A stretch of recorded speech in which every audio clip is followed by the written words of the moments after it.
Killers went out in Europe, and the record company was happy that we were going to make some money for them. At the same time that Killers was being done, we started writing seriously for a new album that we imagined as a heavy record, a big guitar record, to get back to who we were. We knew that Eric was talented enough to be a kind of John Bonham figure, and that in addition he could actually sing. As this heavy record got off the ground, we titled it Creatures of the Night. Michael James Jackson called in a guy from Canada who had had a disco hit. It was Bryan Adams and his partner Jim Vallance, and the three of us wrote War Machine and then Rock and Roll Hell. The material was strong. We were excited, the three of us.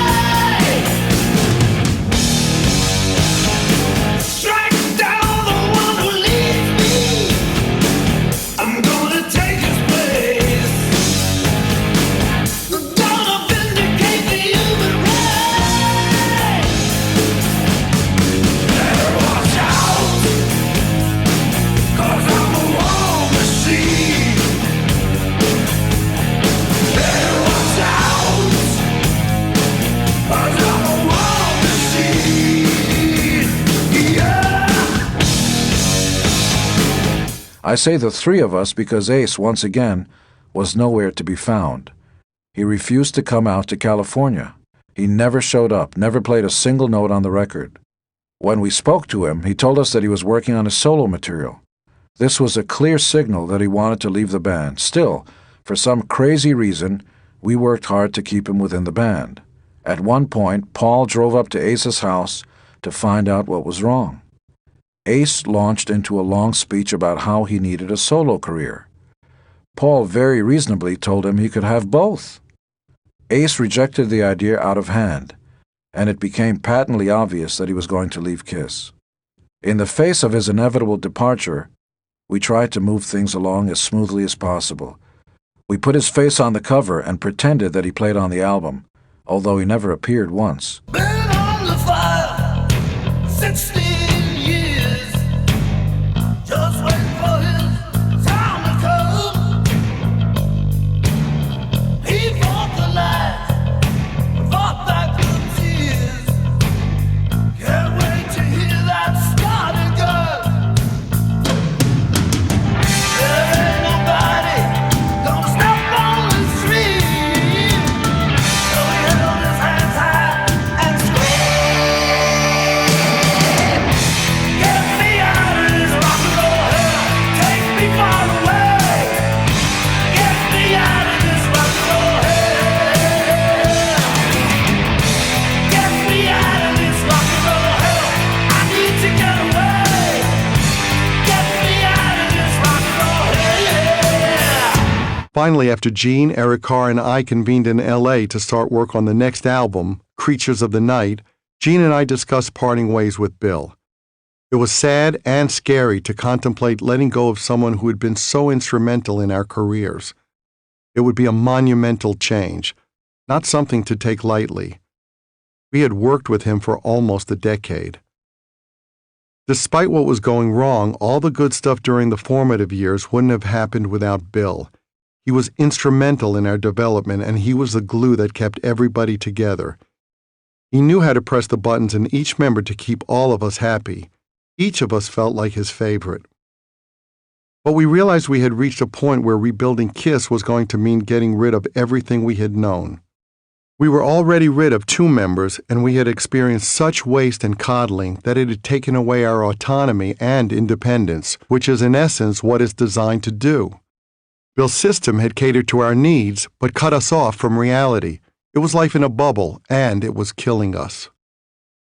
I even suggested we take our makeup off to make a complete break with the past. In the end, Gene didn't want to take off the makeup, but we did decide that Bill had to go. We called him from L.A. "Bill, we're going to fly to New York to meet you." I always believed you owed it to yourself and the other person to look that person in the eye at the end of a relationship, whether it was a business relationship or a romantic relationship. When we arrived at his office, Bill said, "I know why you're here." "It's time," we said. He smiled wistfully. We shook hands, hugged, and walked out on a big chapter of our lives.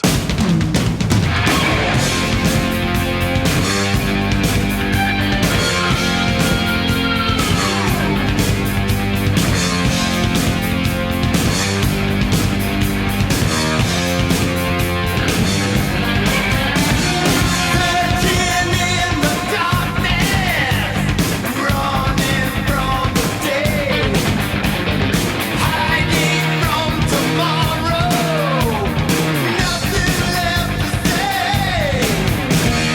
Victims of the moment, just deep down, living in the whisper. Till we start to shout, we're creatures of the night.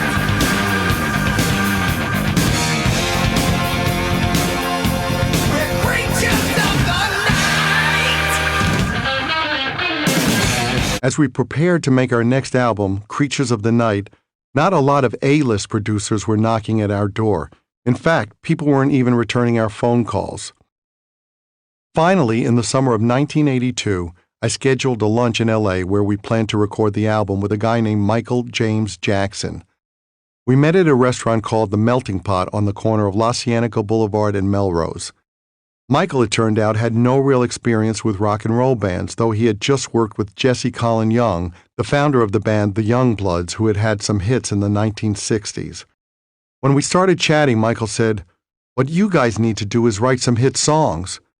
Gee, why didn't I think of that? Fucking brilliant! But I liked him despite being momentarily thrown by that insight. He was very introspective and intellectual, and we began to hit it off. Also, even though I wasn't sure what he had to offer musically, we needed someone. I knew that Gene and I weren't at a point where we could be productive together because neither of us wanted to compromise our respective musical ideas. We needed an intermediary in the studio, someone to be the swing vote. Gene and I never wrote songs together anymore. Michael brought up the idea of bringing in outside songwriters to work on the record with us. I suggested Bryan Adams, who had written a minor hit called Let Me Take You Dancing, together with Jim Valance. Even though his voice was sped up and sounded like a girl's on that track, I thought there was something there. When we flew him to LA, though, Bryan ended up writing with Gene, and they came up with War Machine. With Ace gone, we put the word out that we were looking for a new guitar slinger. Among others, we auditioned Steve Farris of Mr. Mister, Robin Ford, who was a great blues player, and Steve Hunter. Richie Sambora, who was in a newly formed band called Bon Jovi, flew in from New Jersey to audition. He wasn't yet the consummate player he would become, and he didn't get the gig. It's funny, but years later I heard him saying he hadn't really wanted the job because he wanted to be in something more blues-based. First of all, it's hard to imagine that he flew to California to audition for Kiss just because he liked airplane food. Also, Bon Jovi's done a lot of great things, but they don't sit next to Howlin' Wolf in my record collection. Stand up, you don't have to be afraid. Get down, love is like a hurricane. Street boy, no one ever could be great. Never believe it. Guilty till I'm proven innocent. Whiplash, heavy metal accident. Rock on, I wanna be president.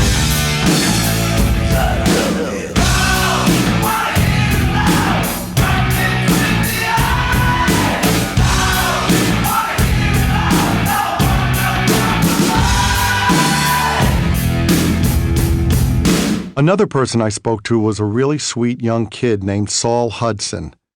He told me his mom had been a seamstress for David Bowie and that his friends called him Slash. He was very well spoken and engaging, but he seemed really young. Finally, I asked him how old he was. "I'll be 17 next month," he said. I had turned 30 earlier that year, and Gene was twice this kid's age. "You know," I said, "you sound like a great guy, but I think you're too young for this." I wished him well and always remembered him because he was so nice and unaffected. In the end, a lot of different people played solos on Creatures of the Night. It was a way to try people out and to see who might fit the feel of a given track. We were concerned that our fans wouldn't be able to deal with the departure of 2 members in 2 records. It would be devastating to them and to their idea of us. The search for a new guitarist started almost immediately. We used 5 or 6 different guitar players on Creatures of the Night, everybody from Rick Derringer to Vinnie Cusano, who would later become Vinnie Vincent and have a temporary place in the band. His performance should have been a shot across the bow for us. It was torture working with him. He didn't like to be told what or how to play. And from the outset, he did things like inviting us out to dinner, and then when the check came, announcing that he had forgotten his wallet. I didn't mind paying, but why would you go and invite me to dinner and then make believe you don't have your wallet? We thought he was wrong for the band. I kept telling him, look, you can't be the guitar player. You're too thin, you're too small, and you just don't look like you're part of the band. And he kept saying, no, I belong. By 1982, things weren't going well between the band and Bill Aucoin either. At the end of the day, the numbers we expected weren't there. Bill, as it turned out, was a terrific idea guy, but he didn't seem to know how to make the best use of the money. When you plan a tour, maybe you don't need 4 security guards for the band. Maybe you just need 2. And if every security guy is getting $1,500 a week, then if you cut out 2 guys, you're saving $3,000 a week for, say, 20 weeks. Every dollar saved could be $1 in our pockets. But these kinds of cost-cutting measures were not really his strong suit. We weren't the only unhappy band on earth. During that time, Eddie Van Halen came down to the studio and played the beginnings of what would become Jump for us. I took him to lunch and he told me how unhappy he was in Van Halen, how David Lee Roth was driving him nuts. He wanted to know whether I would consider taking him into Kiss because he had heard we were looking for a lead guitarist. I didn't think he was serious. We had lunch across from the record plant recording studios, and I listened to him tell me his troubles. Vinnie Vincent was with us. Vinnie at this point was a contributing songwriter and lead guitarist on the Creatures record Only. We thought Kiss with Eddie Van Halen on lead guitar was certainly an exciting idea, but if it came to pass, what would his makeup character be? We thought it better for Kiss to find an unknown and for Eddie to go back to Van Halen. I tried to assure him it would work out. It did, for a time. We eventually caved in and accepted Vinnie. If we had hoped that taking him into the fold might lessen the headaches of dealing with him, those hopes were not fulfilled. First of all, he wanted to hold on to his name, Vinnie Cusano. I told him at the outset that it was not a good idea. It sounded like a fruit vendor, and fairly or unfairly, rock and roll is about image. Everybody else had a nondescript name where you couldn't figure out their ethnicity or anything else about them. I had changed my name, and he would have to do the same. He finally agreed that his name was problematic, but then he had his own ideas about what the new ones should be. He wanted to be called Mick Fury. I didn't have the heart to tell him that he wasn't qualified to do this kind of stuff, and that he should just show up on time and make lots of money. Vinnie worsened. He didn't sign his contract, ever. Finally, we told him he had to sign. It was an offer of employment. He could be in the band or not, but we didn't want to discuss it. It was non-negotiable. And there was a calendar, too. With Creatures done, we either had to lose the window of our tour or go off on tour with this guy. We decided, rightly or wrongly, to go on tour with him. Paul designed Vinnie's Ankh makeup and his Wiz character.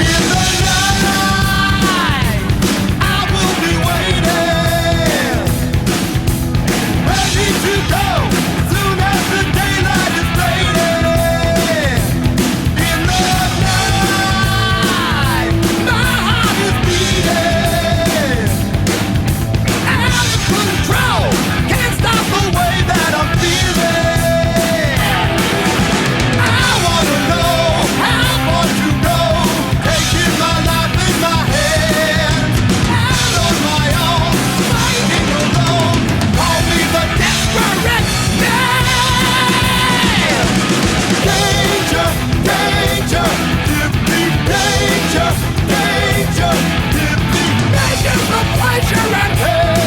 I wrote the songs Creatures of the Night and Danger with a guy named Adam Mitchell who had been in a Canadian band called The Paupers. Adam had also written with a guitar player named Vincent Cusano, and even though Adam didn't have a lot of nice things to say about Vinny as a person, he said he was a very talented singer-songwriter and that his guitar playing might fit Kiss.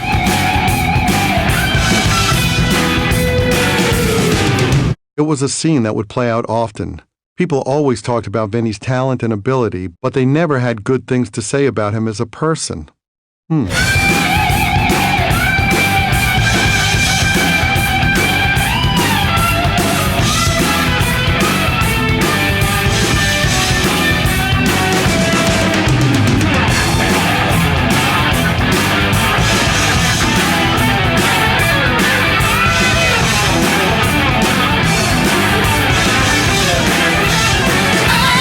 The first time Vinny came to the studio, he started doing a solo and got down on his knees.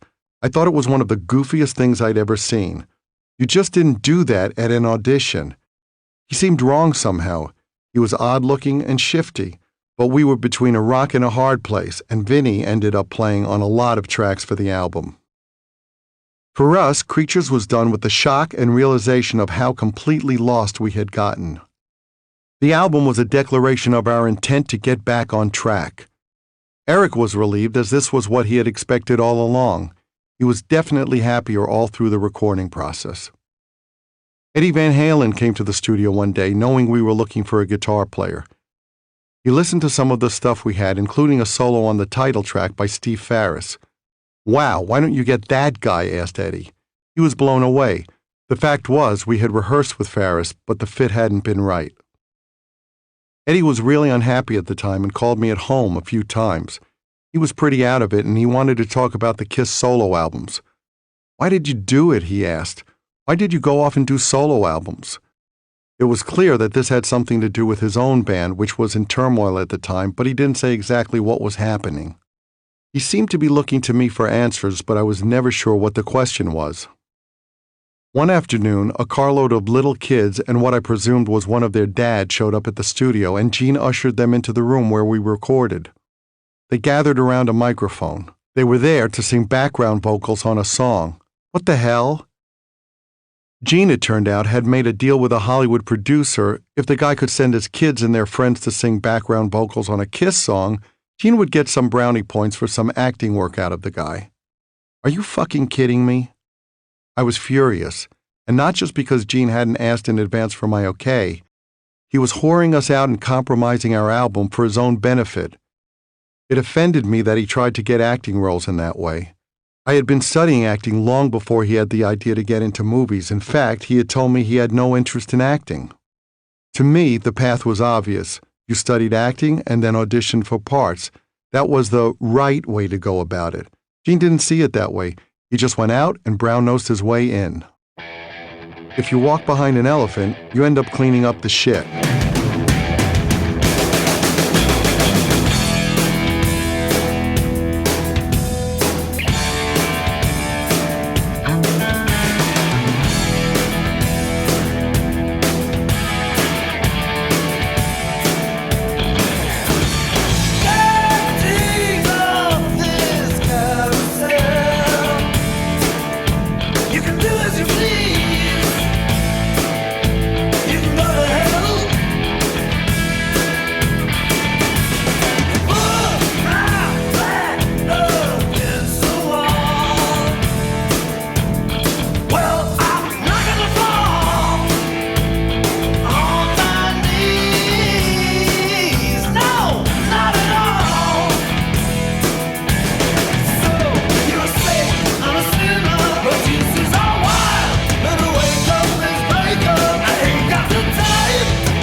I spent my free time in LA with Donna Dixon.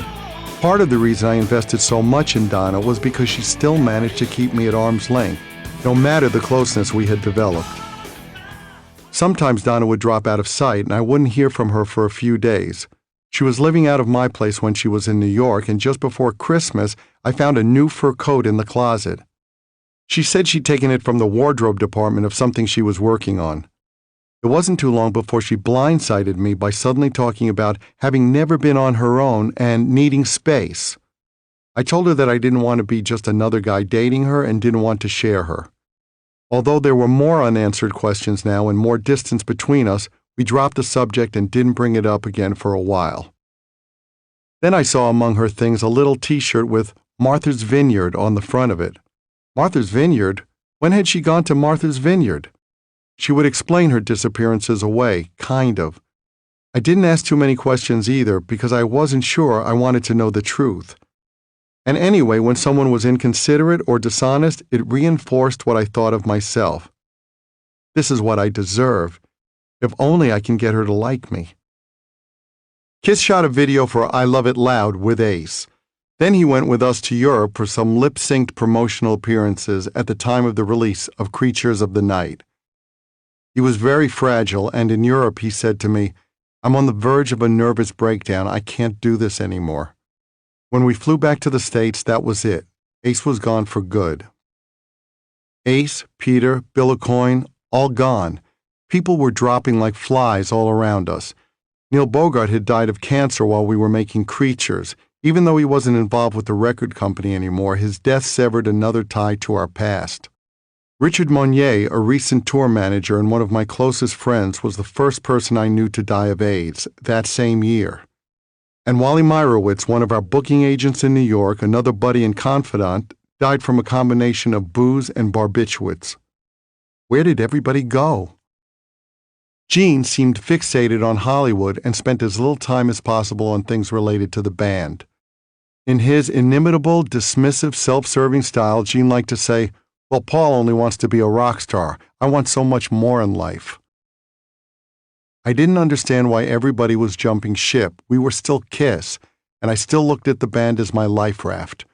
Where did everybody go? We had a tour scheduled to start on December 27, 1982, and we didn't have a permanent replacement for Ace yet. I'd felt from the get-go that Vinny wouldn't work in the band. And in the interim, some nasty rumors had spread about him stealing equipment from the rehearsal studio, but nobody else was on the horizon. When the decision was made to bring him in, I said to Gene, "I just want to go on record saying this is a bad move." With the Creatures tour coming on the heels of several financial disasters, we'd had to tighten our belt so Vinny didn't get a Porsche. Vinny wanted to change his name to Mick Fury when he got the gig. Why did everybody come up with cartoon names? I just looked at him like, "Are you serious?" We settled on Vinnie Vincent. After playing around with ideas for his makeup, I designed the Egyptian Ankh image. As far as his knowledge of and understanding of the guitar, Vinny was terrific. I'd written with him and heard him play and sing and knew his talent. The problem was that he had no sense of what to play or when, and he had no ability to self-edit. His playing was like puking. It just came splattering out. He wanted to show how fast he could play, how many notes he could play. He didn't think things out. This became more problematic when the tour started. On stage, Vinny was hell-bent on using every solo as an opportunity to showcase himself. But it doesn't work like that.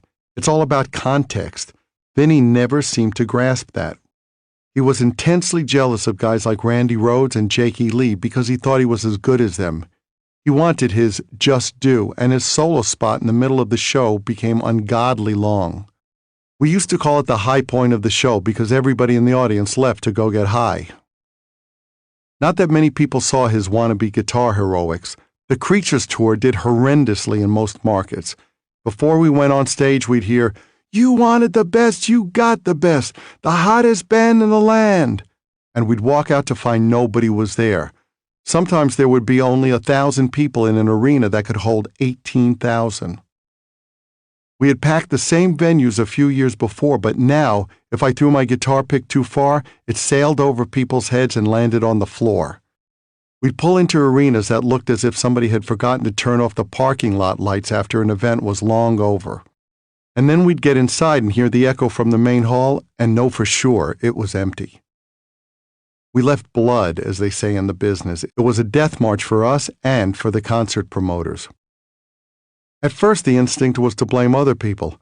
Oh, it's the promoter's fault. But if people want to see you, it doesn't take an incentive to get them to a show. And if they don't want to see you, the promoter can't make them buy a ticket at Knife Point. We had to face the fact that people didn't come because they didn't want to. Obviously, we had to pay penance for Unmasked and The Elder. We got back on track with Creatures, but fans were not that forgiving. It was going to take years to win back our fans and make new fans. We had betrayed them. We had betrayed ourselves too, and we weren't going to be easily forgiven. It's shocking in hindsight what we had done, and we spent years making up for it. The people who turned off to us weren't going to come back just because we said we were sorry. We had to prove it, and that took a lot of time. Creatures alone was not enough. I know what you're like. You're not sleeping at night. I know you're losing control. I know your plans where you're keeping your hands. I know it's taking its toll. Sweet little innocent girl, making your way in this world. Something you're feeling tonight. Tell you what's wrong and what's right. But nothing can prepare you for the shock of vast, empty spaces. It was unfathomable that from one tour to the next, the audience just disappeared. The bottom had fallen out. I loved the position I had. I loved the stature of the band and how I was perceived. And losing that was horrible, horrible. I dealt with the depression by sleeping. It was my way of checking out. I was so depressed that I couldn't keep my eyes open anywhere. It got so bad that I fell asleep in the dressing room before shows. Sometimes I dozed off before I did my makeup. Sometimes I dozed off in my makeup. The crew had a hard time waking me up. I still looked to Donna for a sense of calm and security. I could spend hours talking to her on the phone every day. She was gearing up for the release of Dr. Detroit. She told me once again that she needed space. I told her I still wasn't prepared to be one of several people she was dating, and that if she really wanted to break up, she had to face me in person. I bought her an airline ticket to our next tour stop. She flew in, and it was over. My depression deepened. Tell me that you're leaving, and I'm trying to understand. I had myself believing I should take it like a man. But if you gotta go, then you gotta know that it's killing me. And all the things I never seem to show, I gotta make you see.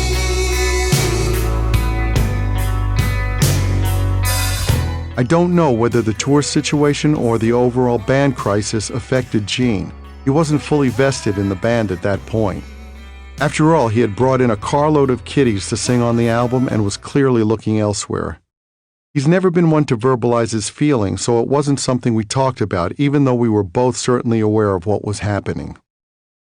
Eric, for his part, didn't understand the financial side. He wasn't aware of how the disastrous turnouts related to our budgeting. He just loved being in the band and loved playing the material from the new album. A few months after my all-or-nothing ultimatum to Donna, I decided it was just too hard. Nothing and no one had filled the void. Anything I got from her was better than nothing. I took a deep breath and called her. She seemed stunned. I told her how I felt, and we started speaking frequently on the phone again. Talk of missing each other wasn't uncommon. We even got together when Kiss played a show in L.A. One morning, just before we left for South America for the last leg of the tour, I glanced at a copy of the newspaper and a small article caught my eye. The actress Donna Dixon has married her Dr. Detroit co-star Dan Aykroyd. Newly discovered paperwork shows. The marriage license came to light in Martha's Vineyard. What? Martha's Vineyard? It turned out they had already been married for 3 months. Suddenly, I felt like I was underwater. I could barely move. I called her. "You were married when we were talking?" She said something about how she hoped I would find what she had found. No explanation, no apology. I hung up. From then on, it was a struggle to do anything. Depression held me like a vice. I had to push myself every day. Get your ass out of bed. Everything around me was caving in. Just keep moving, otherwise you drown. The press seemed to take delight in seeing Kiss implode. After I struggled out of bed one day to get to an interview, the reporter asked me, "How does it feel to be on the Titanic?" Writers looked at us as a commodity and forgot that we were people. Another interviewer asked, "How does it feel to be dying?" They were so hateful. Their coldness and perverse joy was not lost on me. Still, I realized something when fielding mean-spirited questions like that day after day. Nobody is going to tell me when this is over. Sure, everything around me had gone wrong, but what about me? What about my survival? That was up to me. How does it feel to be dying? Those pricks on the phone were not going to decide whether I got the thumbs up or thumbs down in the arena. Kiss was everything to me. And right then I swore I would do whatever it took to keep my life raft afloat. Kiss will never die. In June 1983, we flew to Brazil and played to 180,000 screaming fans in Maracanã Stadium in Rio.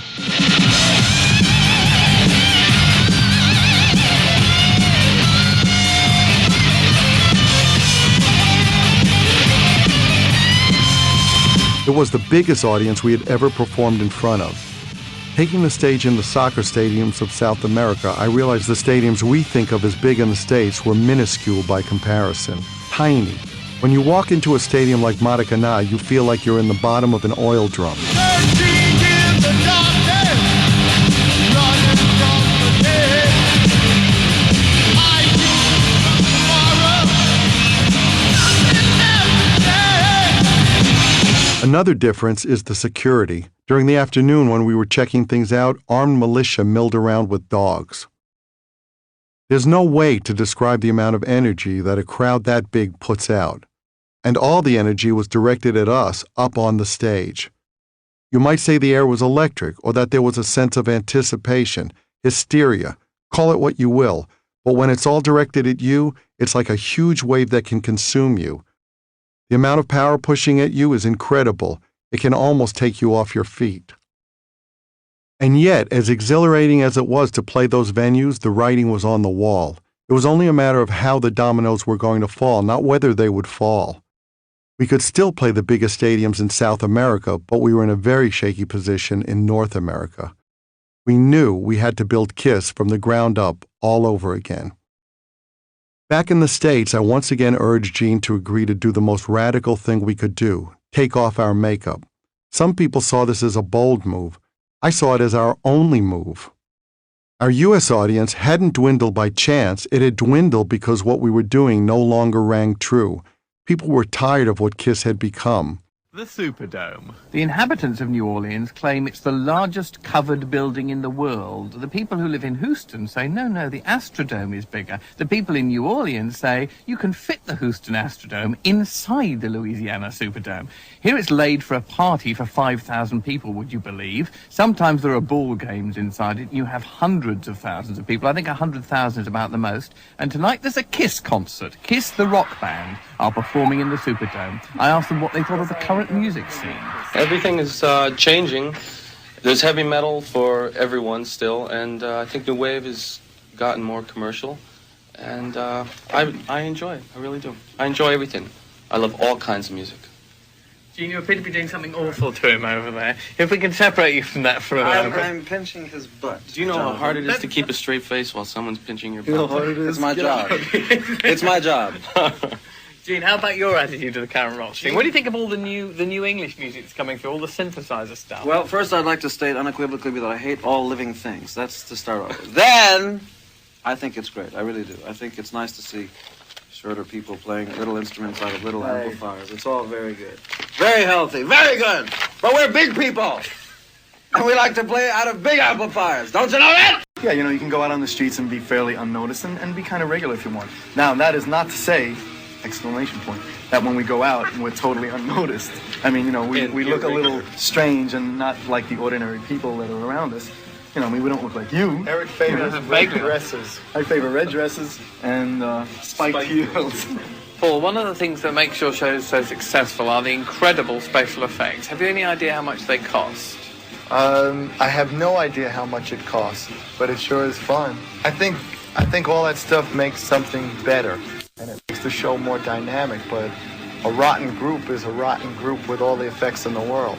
I mean, lately we've had to do a few shows without anything except the amplifiers, basically, and the lighting, and it was still 3 encores, and everybody still went crazy. I think ultimately what's most important is music. The music's what counts. Well, sure. I mean, the rest is only going to enhance it. That's Kiss in concert, one of the best live bands I've ever seen.